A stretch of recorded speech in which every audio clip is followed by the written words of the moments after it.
Hello students, my name is Lokesh Alone और आज का मेरा लेक्चर है ट्रांसक्रिप्शन पर। मैंने पिछले 2 वीडियोस बना लिए हैं लॉन्ग नॉन कोडिंग आरएनएस पर। फर्स्ट वीडियो में मैंने लॉन्ग नॉन कोडिंग आरएनए की सारी प्रोसेसिंग के बारे में बताया है कि लॉन्ग नॉन कोडिंग आरएनएस क्या होते हैं और कैसे प्रोसेसिंग करते हैं। और सेकेंड वीडियो में मैंने इसका एक टाइप बताया है। मैंने आपको टाइप्स के बारे में बात की थी। मैं अगर बात करूँ इस टाइप्स के बारे में तो फर्स्ट मैंने आपको टाइप्स बताया था। फर्स्ट जो अभी मेरा सेकेंड वीडियो था, सेकेंड वीडियो में मैंने आपको एक टाइप बताया जिसको बोलते हैं सीस इनएक्टिवेशन। एक्स क्रोमोसोम के इनएक्टिवेशन की सारी प्रोसेस मैंने आपको बताई। इसका एग्जाम्पल था जिस्ट एंड T6 RNA, है ना। इसकी भी प्रोसेसिंग मैंने आपको सारी चीज़ें बताई। तो मैं आपको इस वीडियो की डिस्क्रिप्शन बॉक्स में एक लिंक प्रोवाइड कर दूंगा जिससे कि आप मेरे पहले वाले वीडियोस देख लीजिए, तो आपको ये वीडियो अच्छे से समझ में आ जाएगा। तो आज मैं बनाऊंगा ट्रांस इनएक्टिवेशन पर कि ट्रांस इनएक्टिवेशन क्या होता है, और इसके अंदर जो एग्जांपल है हॉट एयर आरएनए का कि hot air RNA trans inactivation कैसे करता है। तो चलो आज स्टार्ट करते हैं लेक्चर ट्रांस इनएक्टिवेशन पर। ट्रांस इनएक्टिवेशन मेनली अगर कभी मैं जनरली आपको बताऊं तो सिस इनएक्टिवेशन जब मैंने आपको बताया था, तो सिस इनएक्टिवेशन मतलब कि एक क्रोमोसोम पर एक ऐसी साइट्स प्रेजेंट थी जो कि उसी क्रोमोसोम पर ऐसे जीन्स का एक्टिवेशन करा रही थी कि जो उसके जो इसकी रिप्रेशन के लिए रिस्पॉन्सिबल थे। अब ट्रांस की बात अगर ये क्या हुआ, फिर ये सिस इनएक्टिवेशन। अब मैं बात करूं ट्रांस इनएक्टिवेशन की,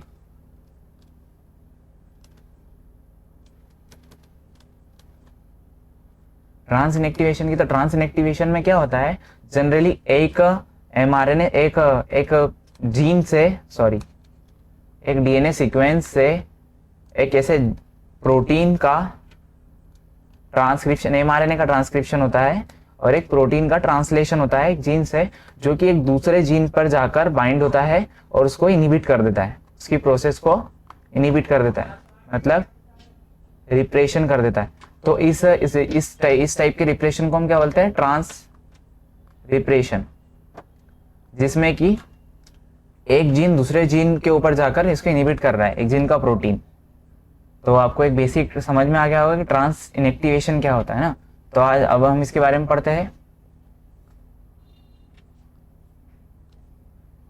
अब हम इसके बारे में पढ़ेंगे अनदर एग्जांपल। अगर ट्रांस रिप्रेशन की हम बात करें, और ये लॉन्ग नॉन कोडिंग आरएनएस है। लॉन्ग नॉन कोडिंग आरएनएस के बारे में मैंने आपको फर्स्ट वीडियो में बताया था, फिर भी मैं एक जनरली बता देता हूँ। लॉन्ग मीन्स क्या होता है, 200 न्यूक्लियोटाइड लॉन्ग होते हैं आरएनए, डबल स्टैंडर्ड होते हैं, एंड आफ्टर ये किसी प्रोटीन को कोड नहीं करते, किसी भी रिप्रेसिव मतलब किसी भी हम बोल सकते हैं प्रोसेस को रिप्रेस करने का काम करते हैं,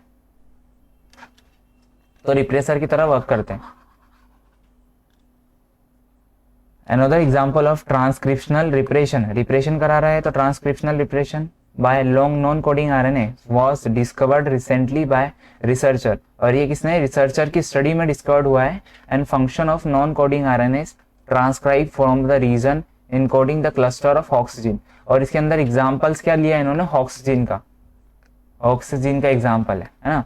हॉक्स जीन क्या कैसे इनहिबिट करता है, हॉक्स जीन क्या एक प्रकार का होमियोडोमेन जीन होते हैं, होमियोडोमेन जीन होता है ना। होमियोडोमेन जीन मतलब क्या होता है कि जैसे कि मैंने आपको ड्रोसोफिला का एक मेरा लेक्चर पढ़ा है जिसमें कि मैंने सारे हॉक्सबॉक्स जीन लास्ट में जब वो इसका फंक्शन का स्पेसिफिकेशन होता है किसी जीन का, तो वो सारी चीज़ मैंने आपको बताई है। तो उस वीडियो की भी लिंक मैं इस डिस्क्रिप्शन में प्रोवाइड कर दूंगा, तो आप प्लीज़ वो वीडियो भी जाके देखिए।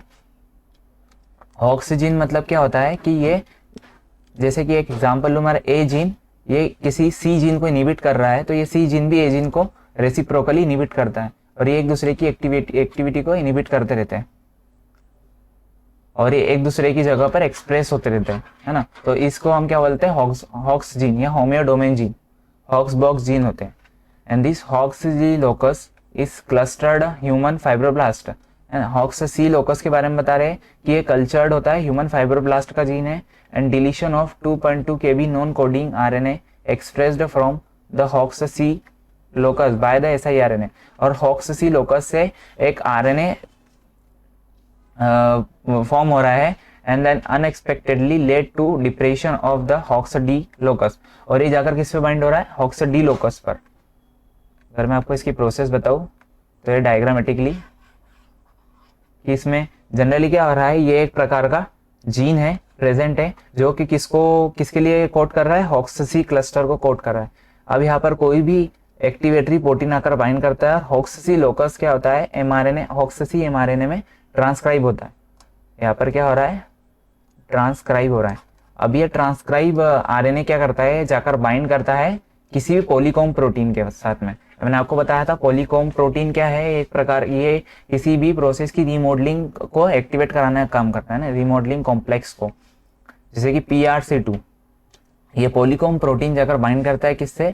ये आरएनए से। डबल स्टैंडर्ड बाइंड है, कॉम्प्लीमेंट्री आरएनए के रूप में है ना, कॉम्प्लीमेंट्री का मीन्स मैंने आपको अच्छे से बताया है डीएनए के बारे में। डीएनए का एक लेक्चर है मेरा वाला, उसमें प्लीज आप जाके देखिए।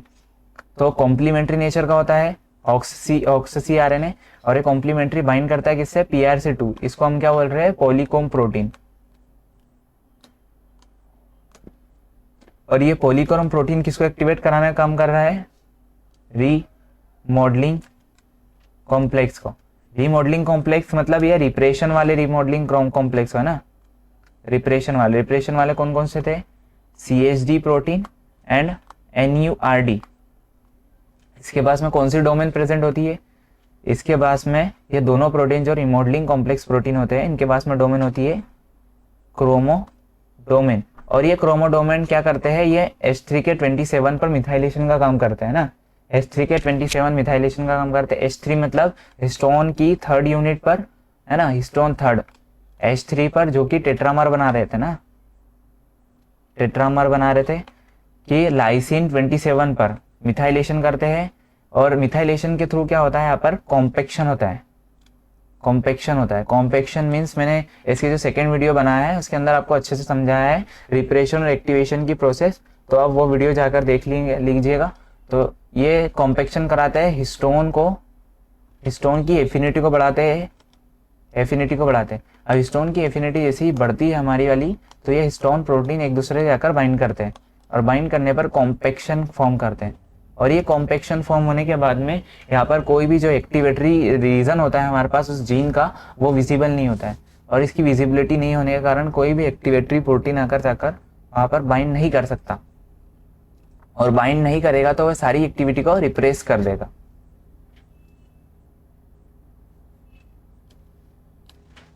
तो आपको यहाँ तक समझ में आ गया होगा ये वाली। और ये LSD1 प्रोटीन क्या है? ये LSD1 प्रोटीन जो मैं एक नेक्स्ट आपको बताऊंगा, ये इसमें आपको ये समझा होगा है ना। तो अपन थ्योरी पढ़ लेते।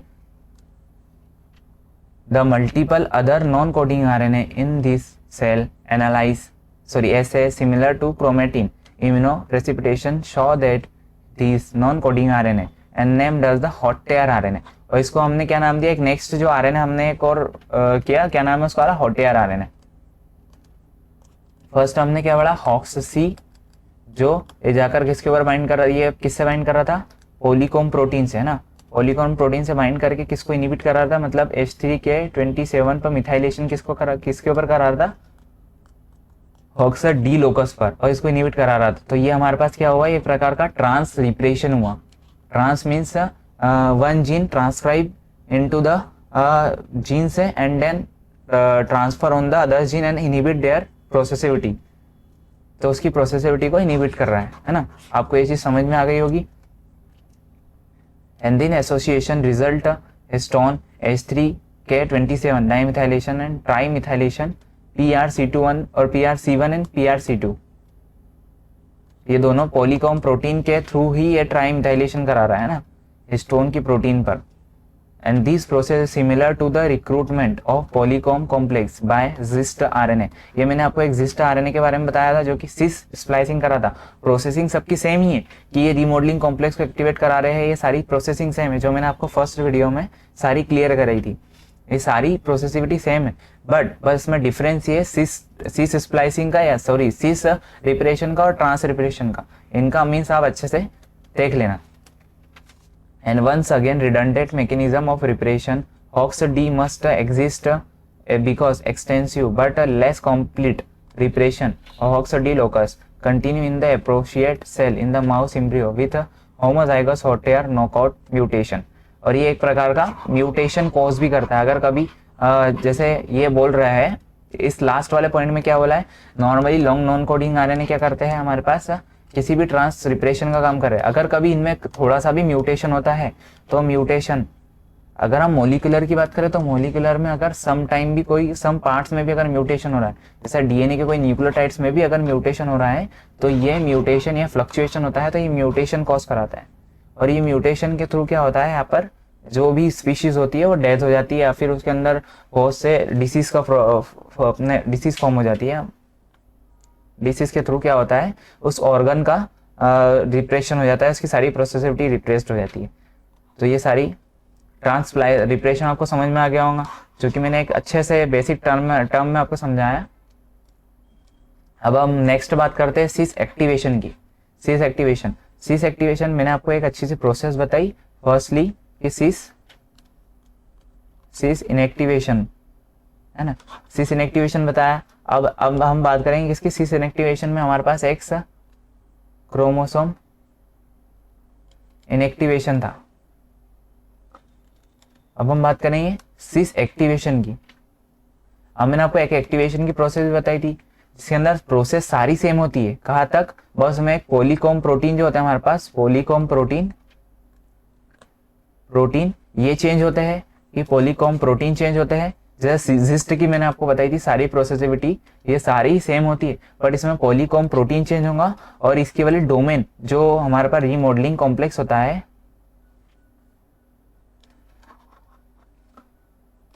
इसमें क्या होगा, पॉलीकॉम प्रोटीन चेंज होगा और रीमॉडलिंग कॉम्प्लेक्स है ना, ये चेंज होगा। इसमें क्या होता है मेनली अगर मैं बात करूँ तो जो पॉलीकॉम प्रोटीन कौन सा हो रहा है, जो मैं आपको एक डायग्राम के थ्रू बताऊंगा। और रीमॉडलिंग कॉम्प्लेक्स कौन से हमारे पास, GCN4 और PKF, इस टाइप के जो प्रोटीन है ये रीमॉडलिंग कॉम्प्लेक्स प्रोटीन है। और ये क्या करते हैं, इनके पास एक डोमेन होती है जिसको हम बोलते हैं ब्रोमो डोमेन। ये याद रखना, क्रोमो डोमेन इनएक्टिवेशन का काम कर रही है और ब्रोमो डोमेन जो है वो एक्टिवेशन का काम कर रही है। तो ब्रोमो डोमेन होती है इनके पास एक, और ये ब्रोमो डोमेन क्या करती है, ये किसी भी एक एक्टिवेटरी जीन पर या एक्टिवेटरी जीन बोल रहा हूँ जो हिस्टोन की H3 यूनिट है इनके ऊपर एक्टिवेशन का काम करती है। एक्टिवेशन बोले तो एसिटाइलेशन को ट्रांसफर करती है। H3K4 हिस्टोन की 3rd यूनिट पर लाइसिन 4 पोजीशन के ऊपर एसिटाइलेशन करती है। और ये एसिटाइलेशन क्या कराता है, हिस्टोन पर एक चार्ज, हिस्टोन की एन टर्मिनल टेल पर एक चार्ज बनाता है, चार्ज बनाता है। और ये चार्ज क्या करता है, एक दूसरे को रिपल्शन कराने का काम करता है। रिपल्सिव होते हैं हिस्टोन प्रोटीन है ना, हिस्टोन प्रोटीन एक दूसरे की ओर रिपल्सिव होते हैं। और रिपल्सिव होने के कारण क्या होता है, यहाँ पर जो histone release on the DNA, और डीएनए से हमारे पास हिस्टोन रिलीज होता है। और जो भी हमारे पास एक्टिवेटरी जीन, एक्टिवेटरी साइट जो भी है ये विजिबल होने लगती है। और यहाँ पर एक्टिवेटरी प्रोटीन आकर बाइंड करते हैं, और एक्टिवेटरी प्रोटीन यहाँ ट्रांसक्रिप्शन फैक्टर आकर बाइंड करते हैं और प्रोसेस को एक्टिवेशन कराते हैं। तो आपको सिस एक्टिवेशन मैंने आपको बताया। सिस एक्टिवेशन क्या होता है, सिस का मतलब आपको समझ गया होगा कि उसी आरएनए पर जाकर बाइंड करना, उसी जीन, उसी क्रोमोसोम के ऊपर एक ऐसा लोकस प्रेजेंट होता है जो उसी के ऊपर जाकर बाइंड करके उसकी एक्टिवेशन या रिप्रेशन के लिए रिस्पॉन्सिबल होता है। तो इसको हम बोलते हैं सिस एक्टिंग प्रोसेस। अब हम बात कर रहे हैं सिस एक्टिवेशन की। तो सिस एक्टिवेशन मतलब कि उसी क्रोमोसोम पर एक ऐसा जीन प्रेजेंट है जो कि उसी के एक्टिवेशन के लिए रिस्पॉन्सिबल है। मतलब कुल मिला के मैंने आपको सारी तीनों प्रोसेस में आपको एक ही चीज बताई कि ये रीमॉडलिंग कॉम्प्लेक्स में मॉडिफिकेशन कर रहा है ना। मॉडिफिकेशन के थ्रू ही ये क्या कर रहा है, किसी भी प्रोसेस को रेगुलेट करने का काम कर रहा है। तो अगर हम सिंपल भाषा में अगर डेफिनेशन समझे लॉन्ग नॉन कोडिंग आरएनए की, तो long non coding RNA are 200 nucleotide long and then double standard form and regulate the biological process by modification of remodeling complex and activation and repression of biological process, है ना। इस ये long non coding RNA की definition अगर हम simply word में अगर समझे तो, और मैंने इनके एग्जांपल्स भी बताए, 3 टाइप्स के थे, है ना, सिस एक्टिवेटिंग, सिस इनएक्टिवेटिंग और ट्रांस इनएक्टिवेटिंग। इनके एग्जांपल भी मैंने बताया, हॉट एयर, सिस इनएक्टिवेशन का मैंने बताया जिस्ट एंड T6। अब सिस एक्टिवेटिंग के अगर हम एग्जांपल की बात करें तो सिस एक्टिवेटिंग में कौन सा एग्जांपल्स होता है, examples of long non coding RNA involve in the gene activation have been characterised recently form the example of hot tip RNA, है ना। याद रखना, हॉट टिप आरएनए किसकी कैटेगरी में आता है, सिस एक्टिवेशन की कैटेगरी में आता है ना। Hot tip RNA long non coding RNA which is transcribed from 5' end of the Hox A locus. और किससे ट्रांसक्राइब हो रहा है, हॉक्स ए लोकस से, है ना। ये एक ही जीन के जैसे जीक लोकस था वहां पर सिस इनएक्टिवेशन में, तो यहाँ पर क्या आ रहा है, hawks A locus. Hawks A locus से हमारे पास कौन सा क्या ट्रांसक्राइब हो रहा है, हॉट टिप, जो कि हॉक्से प्रोटीन हॉट टिप के लिए ट्रांसक्रिप्शन फैक्टर की तरह वर्क करता है। और ये हॉट टिप आरएनए ट्रांसक्राइब होके किसी भी रिमॉडलिंग कॉम्प्लेक्स को एक्टिवेशन के लिए या एक्टिवेटिंग रिमॉडलिंग कॉम्प्लेक्स जो कि ब्रोमो डोमेन के थ्रू मिथाइलेशन अन करवा रहा है, पर H3K4 पोजीशन पे हो रहा है ना, लाइसिन के 4 पोजीशन पे हो रहा है, तो जिसके कारण यहाँ पर एक्टिवेशन फॉर्म होता है। Oxygen and the binding to the stone H3K4, K4 मतलब लाइसिन के लिए, and methylase. An addition nascent example of long non-coding RNA gene activation have been characterized recently. And for example of Hox hot tip long non-coding RNA, which is transcribed from 5' end of HoxA locus and is proposed to coordinate the activation of HoxA gene. और ये HoxA locus से bind करके क्या hot tip gene और ये HoxA gene का activation करा रहा है ना, and binding of H3K4 methyl in the addition of nascents. तो आपको जनरली समझ में आ गया होगा कि ये सिस इनएक्टिवेशन के जैसे ही इसकी प्रोसेस होती है, पर इसके ऊपर क्रोमोसोम पर कौन सा हॉक्से प्रोटीन होता है, और ये हॉक्से प्रोटीन जाकर किसको एक्टिवेट करा रहा है, हॉट टिप को, हॉट टिप को। और हॉट टिप क्या कर रहा है, रिमॉडलिंग कॉम्प्लेक्स, रिमॉडलिंग जो एक्टिवेटरी कॉम्प्लेक्स होता है हमारे पास GCN4, मैंने आपको अभी प्रोसेस सारी क्लियर करी, इन प्रोसेस के थ्रू ब्रोमो डोमेन के थ्रू क्या कर रहा है, H3K4 पर मिथाइलेशन करा रहा है। और H3K4 जो होता है ये स्टोन के रिपल्सिव फोर्स फॉर्म करता है और स्टोन को अलग अलग कराता है और रिलीज करा देता है डीएनए से, एंड देन एक्टिवेशन फॉर्म होता है। तो अगर हम इसकी बात करें कौन से प्रोटीन है हॉट टिप, जो कि पॉलीकॉम प्रोटीन के साथ ये भी बाइंड होता होगा, रिमॉडलिंग कॉम्प्लेक्स पॉलीकॉम प्रोटीन के साथ बाइंड होता है, जैसे PRC2 से रिपल्सिव पॉलीकॉम प्रोटीन था, तो LSD1 ये एक प्रकार का क्या है, एक्टिवेटरी पॉलीकॉम प्रोटीन है ना, एक्टिवेटरी पॉलीकॉम प्रोटीन है ना, जो कि H3K4 पर मिथाइलेशन करके एक्टिवेशन करवा रहा है। अब हम मेनली बात करें कि कौन कौन से एक्टिवेटरी सिस एक्टिवेटरी प्रोटीन होते हैं हमारे पास, तो अगर हम ह्यूमन की बात करें तो ह्यूमन में जेक्ट प्रोटीन होता है, बट नॉट इन माइस, माइस के अंदर प्रेजेंट नहीं होता है। माइस भी एक प्रकार का हमारे पास मैमल्स है, क्योंकि इसकी बॉडी पर हेयर्स प्रेजेंट है, हेयर्स प्रेजेंट होने के कारण क्या है, ये एक मैमल्स की स्पीशीज है, बट जेक्ट आरएनए इसमें प्रेजेंट नहीं होता है। और जेक्ट क्या करता है, ये भी सिस एक्टिवेशन का काम करता है। Has been discovered to associate with the multiple sites, जो कि मल्टीपल साइट्स के थ्रू एसोसिएट होता है along the full length of activation X chromosome and postulate to the contribute to the maintain the gene activity on that chromosome. And ZECT is also remarkable for being one of the longest characterized RNA 252 kilobase pair and mostly unspliced.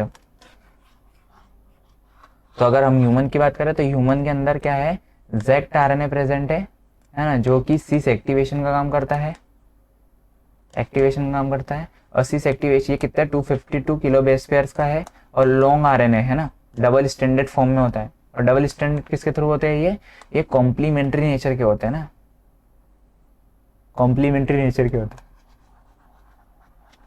अब अगर हम बात करें Drosophila की,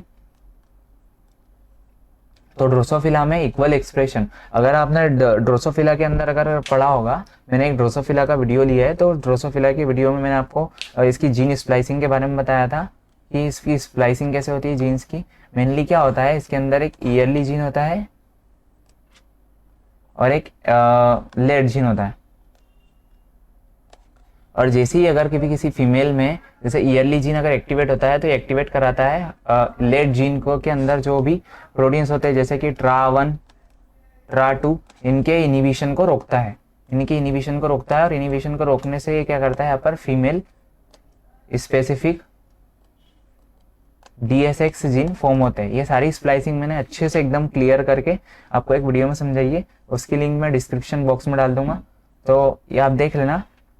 तो जैसे ही हमारे पास अगर कभी ईयरली जीन एब्सेंट होते हैं तो वहाँ पर लेट जीन के अंदर TRA1 TRA2 इनिबिट हो जाते हैं। और जैसे ही TRA1 TRA2 इनिबिट होते हैं तो ये एक्टिवेट करते हैं किसको, ये मेल स्पेसिफिक DSX जीन को एक्टिवेट करते हैं। और DSX जीन क्या आता है, MSL जीन को एक्टिवेट करते हैं। ये MSL gene male specific organ का फॉर्मेशन करते हैं। तो मैं आपको ये क्यों समझा रहा हूँ कि इसके अंदर जैसे ही हमने ईयरली ट्रांसक्राइबिंग देखा था मैंने, इसमें भी एक प्रोसेस होती है कि ये जीन के, जैसे हमने मेमल्स के अंदर था हमारे पास, मेमल्स के फीमेल में डोसेज कंपनसेशन हो रहा था, जैसे सीस इनएक्टिवेशन की हमने बात की थी, तो वैसे ही अगर हम बात करें ड्रोसोफिला के अंदर तो डोसेज कंपनसेशन इसमें भी होता है। पर डोसेज कंपनसेशन में जो हमने मेमल्स में पढ़ा था कि उसमें एक्स क्रोमोसोम का इनएक्टिवेशन होता है, बट इसमें मेल के अंदर ओनली एक एक्स क्रोमोसोम होता है, फीमेल के अंदर 2 एक्स क्रोमोसोम होते हैं, है ना। इसमें एक एक्स है और एक 0 क्रोमोसोम होता है। तो इसके क्रोमोसोम की बैलेंसिंग के लिए इसमें जो फीमेल का क्रोमोसोम इनिबिट नहीं होता है, इसमें मेल का क्रोमोसोम डबलेट फॉर्म में फॉर्म हो जाता है, मतलब यहाँ डुप्लीकेशन होता है क्रोमोसोम का। ये याद रखना, मेमल्स के फीमेल में मैंने आपको बताया था एक्स क्रोमोसोम इनएक्टिवेशन, है ना, इनएक्टिवेशन की प्रोसेस बताई थी। और इस प्रोसेस को हम क्या बोल रहे थे, डोसेज कंपनसेशन। क्या बोल रहे थे, डोसेज कंपनसेशन, है ना। अब ये डोसेज कंपनसेशन ड्रोसोफिला में भी होता है, पर ये क्या होता है, एक्टिवेटरी नेचर का होता है। एक्टिवेटरी मीन्स क्या होता है कि ये किसी भी क्रोमोसोम एक्स क्रोमोसोम को इनिबिट करने का काम नहीं करता है, बल्कि ये वापस से डुप्लीकेट क्रोमोसोम का फॉर्मेशन कराने के लिए रिस्पॉन्सिबल होता है। और इसके लिए कौन कौन से जीन रिस्पॉन्सिबल होते हैं, अगर हम बात करें इनके डोसेज कंपनसेशन के लिए, मतलब डुप्लीकेशन के लिए, तो ROX1 और ROX2 ये एक प्रकार के लॉन्ग नॉन कोडिंग RNA है, याद रखना। ROX1 और ROX2 ये transcribe from the x chromosome, ये एक्स क्रोमोसोम मेल के एक्स क्रोमोसोम से ट्रांसक्राइब होते हैं और आफ्टर डुप्लीकेशन का काम करते हैं एक्स क्रोमोसोम को। तो ये मेल में भी 2x क्रोमोसोम फॉर्म करते हैं। अब इनके डोसेज कंपनसेशन के कारण क्या हुआ कि इसमें तो फिर मेल में भी ईयरली जीन फॉर्म हो जाएगा, है ना। ईयरली जीन फीमेल में XX क्रोमोसोम हो रहा है, इसके कारण तो फीमेल स्पेसिफिक ईयरली और लेट जीन का एक्सप्रेशन हो रहा है। और मेल में जनरली ईयरली जीन का एक्सप्रेशन नहीं हो रहा था क्योंकि उनमें सिंगल एक्स क्रोमोसोम था। तो अगर डोसेज कंपनसेशन होता है ड्रोसोफिला में तो भाई इसमें तो 2x क्रोमोसोम बन जाएंगे, और 2x क्रोमोसोम बन जाएंगे तो हर मेल भी फीमेल बनना चाहिए, पर नहीं, इसमें एक प्रोटीन होता है GAI, शायद GAI कुछ करके प्रोटीन है जो कि इसके एक्स क्रोमोसोम को इनिबिट कर देता है, मतलब इसकी एक्टिविटी को इनिबिट करता है। इस क्रोमोसोम को इनिबिट नहीं करता है, इसकी एक्टिविटी है, इसके एक्सप्रेशन को इनिबिट कर देता है ना। तो जनरली अगर हम बात करें इनके अंदर डोसेज कंपनसेशन की ड्रोसोफिला में, तो ड्रोसोफिला में dosage compensation long non coding RNA के थ्रू होता है।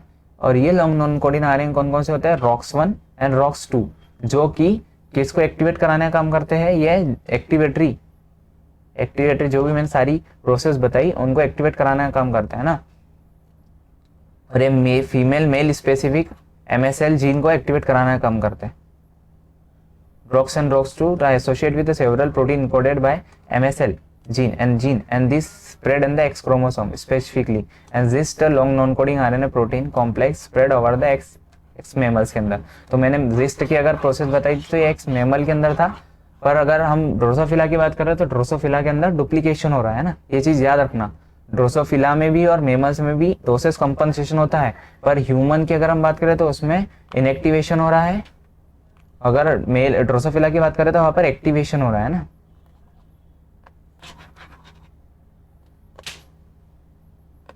ये इस टाइप से, इसमें Polychrome protein hot tip RNA आकर बाइंड करता है, हॉट टिप, और ये हॉक्से प्रोटीन, हॉक्से लोकस को एक्टिवेशन कराता है ना, इसका ट्रांसक्रिप्शन होता है, एक्टिवेशन। हॉट टिप क्या है, एक प्रकार का, ये एक प्रकार का क्या है, लॉन्ग नॉन कोडिंग आरएनए है ना।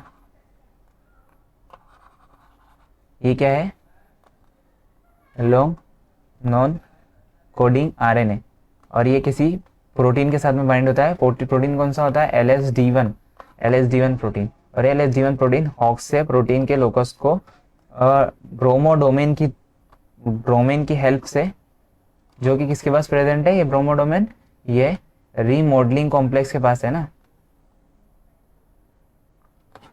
ये ब्रोमोडोमेन की हेल्प से H3K4 पर मिथाइलेशन कराता है, और ये किसी भी जीन के ट्रांसक्रिप्शन कराने का काम करता है।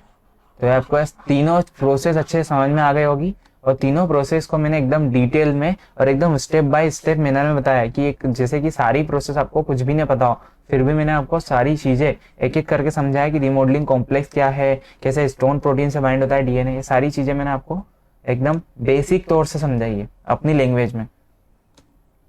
तो मैंने समरी भी आपको बताई कि हॉट एयर आरएनए और हॉट टिप आरएनए, ये हॉट टिप जो एक्टिवेशन का काम करा रहा है, हॉट एयर आरएनए जो इनएक्टिवेशन है, ट्रांस इनएक्टिवेशन, जिस्ट हमारे पास सिस इनएक्टिवेशन, और टिप कौन सा था, ये भी सिस एक्टिवेशन का था। और ये सारे क्या है, लॉन्ग नॉन कोडिंग आरएनए है, और लॉन्ग नॉन कोडिंग आरएनए अगर इनकी प्रोसेस को अगर हम नॉकडाउन कर देते हैं तो हमारे पास ये डोसेस कंपनसेशन की प्रोसेस इनएक्टिवेशन हो जाएगी, डोसेस कंपनसेशन नहीं होगा, और फिर ह्यूमन के अंदर फ्लक्चुएशंस होंगे, बहुत सी प्रोसेस में फ्लक्चुएशन होंगे। भले ही लॉन्ग नॉन कोडिंग आरएनए किसी प्रोटीन को कोड नहीं करते, बट ये बहुत सी प्रोसेस को रेगुलेट जरूर करते हैं, तो रेगुलेशन में इसका बहुत बहुत बहुत हेल्पफुल है। और ये सारी ह्यूमन की, या फिर हम ड्रोसोफिला की अगर हम बात करें तो प्रोसेस को रेगुलेट्स करने का काम करते हैं, जो कि एक जनरल, अगर हम बात करें जनरल लाइफ साइकिल्स में ये रिस्पॉन्सिबल है। knockdown of the several these long non-coding RNA inhibit the normal red blood cell development। तो नॉर्मली अगर ये देखा गया है कि इन्होंने एक एक्सपेरिमेंट से कि अगर इसको लॉन्ग नॉन कोडिंग आरएनए का अगर नॉकडाउन कर दे तो रेड ब्लड सेल, जो कि जिसका डेवलपमेंट ये नहीं हो रहा है, प्रॉपरली मॉडिफाइड नहीं हो रहा है, and but precisely how this long non coding RNA perform their essential function is not yet clear। the studies these conserved long non-coding RNA, how the influence gene expression is another area of the Einstein's current investigation। और ये सारी चीजें होता है current investigation में देखी गई है। तो यही पे मेरा वीडियो कंप्लीट होता है। सारी चीजें मैंने लॉन्ग नॉन कोडिंग आरएनए, मेरा ये टॉपिक आज कंप्लीट हो गया, और मैंने सारी चीजें आपको एकदम बेसिक से सारी चीजें समझाई है। तो आपको मैं सारे वीडियोस की लिंक इस वीडियो में डाल दूंगा, तो प्लीज़ आप मेरे पुराने वीडियोस भी देखें, तो आपको ये लॉन्ग नॉन कोडिंग आरएनए पूरा टॉपिक समझ में आ जाएगा। और अभी तक इस पर से बहुत अच्छा डीपली क्वेश्चंस नहीं आए, और क्वेश्चन जो भी पूछे जाएंगे इन्हीं टॉपिक से पूछे जाएंगे, तो मैंने आपको अच्छे समझाने की कोशिश करी एकदम बेसिक वर्ड्स में। तो और आप अगर अगले जो एग्ज़ाम्स होता है, अगर कभी आप जून के CSIR NET 2022 की तैयारी कर रहे हो, तो आपको ये टॉपिक बहुत हेल्पफुल होगा। और इससे जो भी क्वेश्चंस होते हैं आप प्लीज़ ट्राई करें मेरे लेक्चर देख के। और आपको अगर कोई भी क्वेश्चंस नहीं बनता है तो प्लीज़ मेरे कमेंट बॉक्स में आप कमेंट करें, और उस क्वेश्चंस को भी कमेंट करें, तो मैं आपको उस क्वेश्चंस को अच्छे से और समझाने की कोशिश करूँगा। तो थैंक यू, और प्लीज़ मेरे वीडियो को लाइक करें, सब्सक्राइब करें, और ज़्यादा से ज़्यादा शेयर करें।